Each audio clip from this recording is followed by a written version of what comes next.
Heavenly Father, we thank you, Lord, for this beautiful day, Lord. Thank you for this first Sunday of this 12th month, being the last month of this year. Pray that you bless the people who are watching this and please guide them, Father, let your name be glorified. We give you glory and praise, Lord. We bind all the spirits which are working against the worship. In the name of Jesus we rebuke. In the name of Lord Jesus we pray. Amen. Amen. Amen. Hallelujah. Welcome once again back to this online English service. And we're going to sing the song, As I Come Into Your Presence. You're awesome in this place, man. As I come into your presence, past the gates of praise, into your sanctuary, till we're standing face to face. I look upon your countenance, I see the fullness of your grace. I can wildly bow down and say, you are awesome in this place, mighty God. You are awesome in this place, Abba Father. You are worthy of our praise. To you our lives we raise. You are awesome in this place, mighty God. As I come into your presence, past the gates of praise, to your sanctuary, till we're standing face to face. I look upon your countenance, I see the fullness of your grace. I can wildly bow down and sing, you are awesome in this place, mighty God. You are awesome in this place, Abba Father. You are worthy of our praise. To you our lives we raise. You are awesome in this place, mighty God. Hallelujah. Hallelujah. It's again joy to be in the presence of the Lord. And as we are going to meditate from God's Word, today we are going to see the title, Imitate Christ. And the text is taken from Ephesians chapter 5 verse 1. Therefore be imitators of God as dear children. Let's pray. Heavenly Father, we pray that God, that you would speak into our hearts, let your name be glorified. As we look unto you, Lord, let your Spirit guide and speak to us, Lord. In the name of Lord Jesus Christ we pray. Amen. Amen. Hallelujah. So here we see that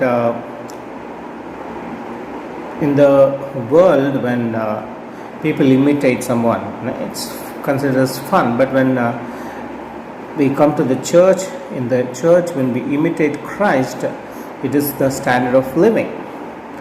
And today we're going to see which all areas that we need to imitate Christ. Now, first one, we see that in love we need to imitate Christ. Walk in love. Ephesians chapter 5 verse 2. Walk in love as Christ also has loved us and given himself for us, an offering and a sacrifice to God for a sweet smelling aroma. So here we see that walking in love speaks about the way Christ loved us.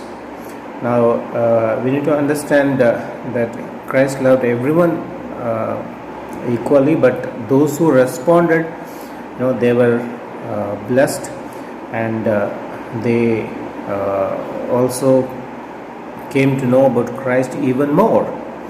And we see in John chapter 13 verses 34 and 35, a new commandment I give to you, that you love one another as I have loved you, that you also love one another. By this all will know that you are my disciples, if you have love for one another. And in 1 John chapter 3 verse 16 we read, by this we know love, because he laid down his life for us, and we also ought to lay down our lives for the brethren. So here we see that it's speaking about the godly love, where we have to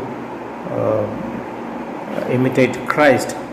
Now, what was the thing which that made Christ, to show his love? Because that was a divine love, and we see it's important for us to understand that this divine love not everyone experiences and not everyone expresses also. And that's the reason we need to ask God to fill us with this divine love. And there is no wrong that whatever God is blessing us with, we use it for the glory of God. But at the same time, when we have plenty, we can always remember others. And if someone is helping others, we should not hinder them from helping, because that is something between God and them.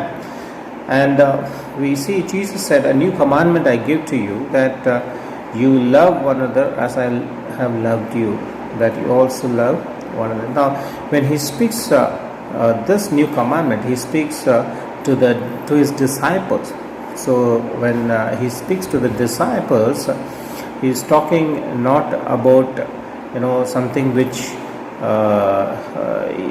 we have to do with the people of this world, in other sense, like the people who don't understand this love, but it is for the disciples. But he said, by this all will know that you are my disciples. So he's talking about the unity and the love among the disciples. And when we show God's love to the people, those who really have godly love, they do understand what does that love mean. But when it comes to the people who don't understand God's love, for example, a person who really loves God will respond, yes, God loved me first, and then I am only responding to his love. But when you see the world, when you show love, they think that we are fools. They think that we don't know how to live. They think that they are smart. They think that we can be easily deceived. But knowing all this, we do keep quiet, and we do we just wait upon the Lord. We look unto the Lord, and that's the reason we need to keep focusing upon the Lord, because we might get offense because of the expectation which usually we have when we show love to another, that they also would respond.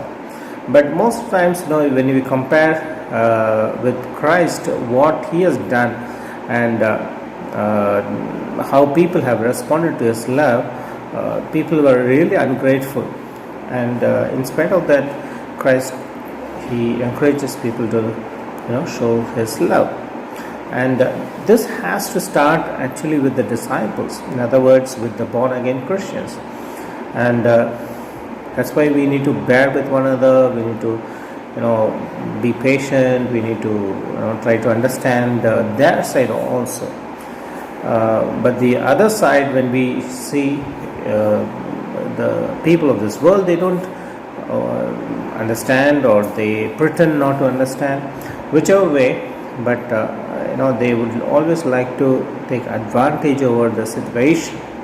So we need to understand that whatever we doing is as Christ also has loved us. That's what walk in love as Christ also has loved us. So this is the first one. Now second, we see forgiveness. In Ephesians chapter 4 verse 32 we read, and be kind to one another, tender-hearted, forgiving one another, even as God in Christ forgave you. So simple as if when we forgive others, God also will forgive us. In other words, because God has forgiven us, we need to forgive others in Christ. So it also includes kindness, and be kind to one another, tender-hearted, forgiving one another, even as God in Christ forgave you. So when we forgive people, it is shown by the kindness which we show to them, and through the tender hearted behavior and forgiving one another. So it's something which is a lifestyle. It's not something which we have mastered, but we have to learn, and we need to forgive. So this is another important thing we need to understand. Now thirdly, we see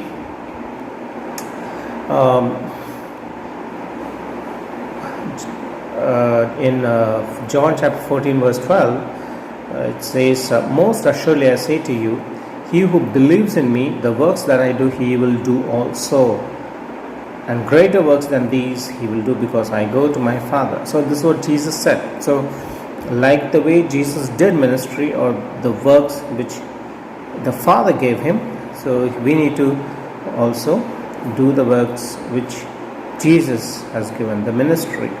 In fact, he said we need to in fact we will be doing more than what he has done. So he said the greater works than these he will do, because I go to my Father. But again, in his name. So that's very important, so that we can give glory to God. And we see when we read here, Jesus himself says, the works that I do, he will do also. So sometimes we think that Jesus is Son of God, so only he can do, not we. So he is authorized as he has given authority to do the work, do the ministry, and not only to preach, but also he will work with us, so that manifestation of the Holy Spirit, or the gifts of the Holy Spirit are clear. And he was doing ministry by walking, and today we are doing greater works actually, because we are reaching to more people in less time. At the same time, we are able to move far and wide.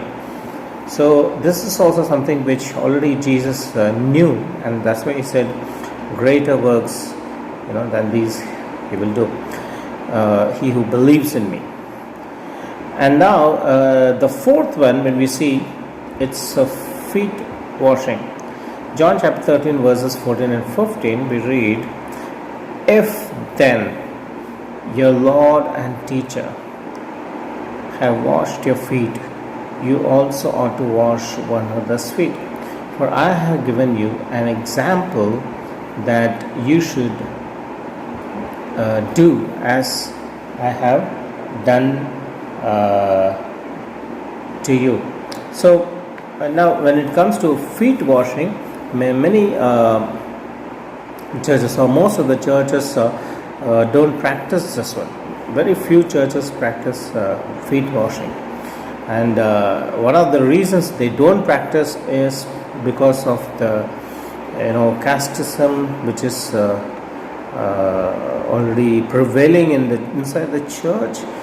So people think, oh, I am of higher caste, and this person is from lower caste. So this caste thing also it destroys the unity, and it just not to be practiced inside the church, especially when it comes to respecting in every individual the way Jesus himself valued.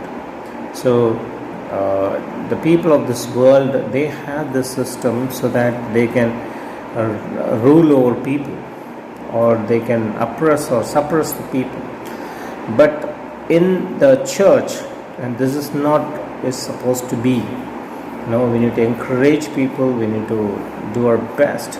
If Jesus himself, being God, he said, if I then, your Lord and teacher, have washed your feet, you also ought to wash another's feet.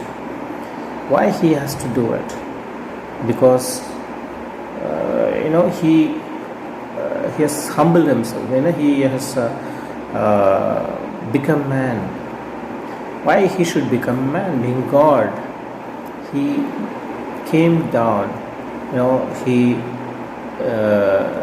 knew that his disciples saw him as their Lord and teacher. So he wanted them to understand and to be exemplary. For I have given you an example that you should do as I have done to you. So when Jesus is expecting, he also didn't show how it is being done. And when we do, then we understand what is the meaning behind that.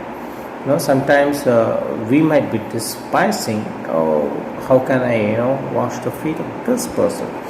This is not in our culture, or maybe this is not acceptable. But if God can become man and then wash the feet of his disciples who are actually men, so what is the problem for us? We don't have to worry, what the other people think, but we should think what Jesus thinks about us if we don't do it.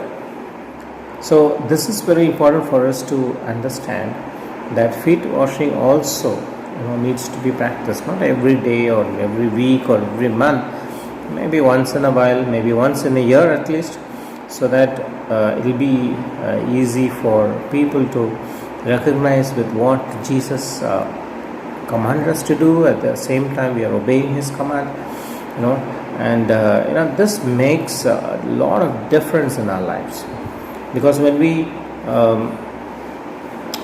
do this feet washing, it makes us to first of all remember the Lord, how he would have felt, and when someone is washing our feet, how do we feel? So this when we do it only, we will know what kind of impact it can bring in a person's life. And then the fifth one we're going to see is the purity. Now we see that Jesus lived a holy life. Now John, he writes in the epistle, 1 John chapter 3 verses 2 and 3. Beloved, now we are children of God, and it has not yet been revealed what we shall be. But we know that when he is revealed, we shall be like him, for we shall see him as he is. And everyone who has this hope in him purifies himself just as he is pure. So here the key word is, everyone who has this hope. What is that hope? That Jesus will be revealed and we shall be like him, for we shall see him as he is. So everyone who has this hope in him purifies himself just as he is pure. So that is what Jesus wanted us to live, a holy life, pure life, and he lived and showed. So in these areas he wanted us to imitate him. He wanted us to do things that not everyone can do. Only those who love God, those who accept Jesus as Lord, personal Lord and Savior, they only will be able to do it because they will be willing to do it, just because Jesus said. So what will happen if, and everyone who has this hope in him purifies himself just as he is pure. So imagine, if we have to accept the Lord and then go to heaven, our lives have to tell that. The lives have to witness about our lives. So that's the reason, purity or holiness is very much important, because Jesus lived a holy life, and being the disciples of Jesus, we need to live a holy life. So that is again very important for us to understand, so that we, being the beloved children of God, when the Lord appears, or when He is revealed, we shall be like Him. So if He's going to come from heaven, that means now we need to understand that is the standard He has set up. So that's the holy standard. So now the sixth one, righteous life or righteousness. Here in 1 John chapter 3 verse 7, John writes, "Little children, let no one deceive you. He who practices righteousness is righteous, just as he is righteous." So being righteous, God, He wanted to practice, us to practice righteousness. So what is righteousness? Righteousness is something which is right before God, So he who practices righteousness is righteous, just as he is righteous. So it's not here, it's something of good works, but it is something which we learn from Jesus, because here we see just as he is righteous. So that is the phrase where we understand that righteousness also we need to imitate from Christ. We need to learn from Him, and this will help us to understand the importance of why a person should live a righteous life. Now, if I ask you why should live a righteous life, simple answer can be that we are practicing holiness on earth so that we can go to heaven and be with the Holy God. And in other words, we see that Jesus, He was holy when He came down to earth. He did not defile Himself, even though the whole world was defiled with sin. So this also helps us to understand that we can live righteous life on this earth if we ask or get help from God. In the name of Jesus, we should pray and ask. And the last one, seventh one, is humility. In Philippians chapter 2 verses 5 and 8 we read, "Let this mind be in you, which was also in Christ Jesus. And being found in appearance as a man, He humbled Himself and became obedient to the point of death, even the death of the cross." So Jesus chose this because He had this mind, and the same mind Paul wanted us to have, that is in Christ Jesus. Let our mind, let this mind be in you, which was also in Christ Jesus. That means that we should have the mind of Christ. And what did that make? That made Him to be humble. And being found in appearance as a man, He humbled Himself and became obedient to the point of death, even to the death of the cross. So here we understand about humility, how He was able to, He humbled Himself and became obedient to the point of death. So He was willingly accepting death. I mean, though we read about Him, mentioning that it's something which he has done. Yes, being God, he has become a man, but at the same time, dying on the cross and even being obedient to the point of death is really challenging, and is very encouraging also. And that's why we need to have the mind of Christ. That means we should think the way Jesus thinks. So he always thought about the people whom he was ministering, or he was about to minister. So he dealt with different people in different ways. He was gentle with those poor people, but with the righteous people he was so straightforward, because he didn't want to please them. He wanted only to please the Father in heaven.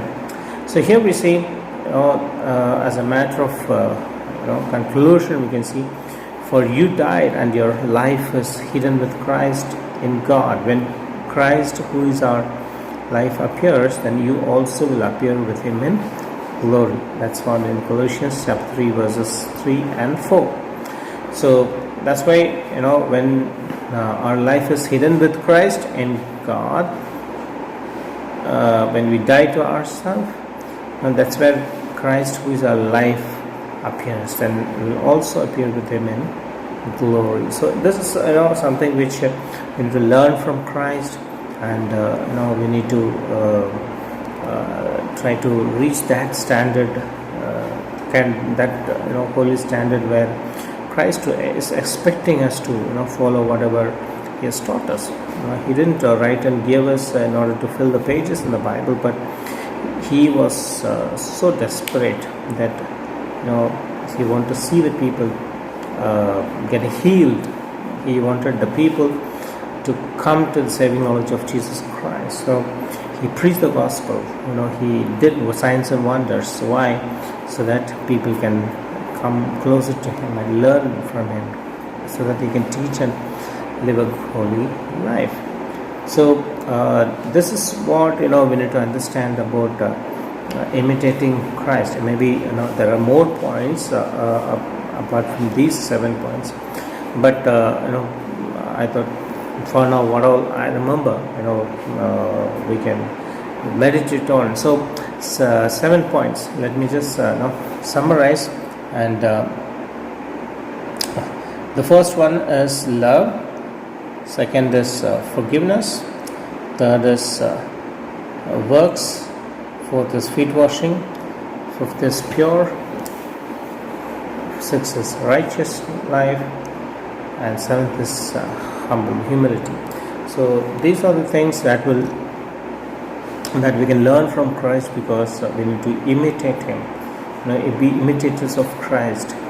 And sometimes people imitate whom they really love, but there are people who imitate those who they hate. So for both the reasons, imitation is there. But when we imitate Christ, we are actually imitating the nature, or the character part, where what all he has done, as the Bible says, we need to follow, like Jesus said, as I did the works, he who believes in me will do it. So we know that these 7 things are very important for us to imitate Christ. And may the Lord bless this day and give us. Let's pray. Heavenly Father, we thank you, Lord, for this beautiful time. Lord, we pray that, God, that you be glorified, that your name be glorified. Lord, help us to imitate Christ. Help us to be imitators of God, because we are his children. God, we pray to bless the people, that your name be glorified, Lord. In the name of Lord Jesus Christ we pray. Amen. Amen. May the grace of Lord Jesus Christ, the love of God, and the sweet fellowship of the Holy Spirit rest and abide with each one of us now and forever. Amen. Amen.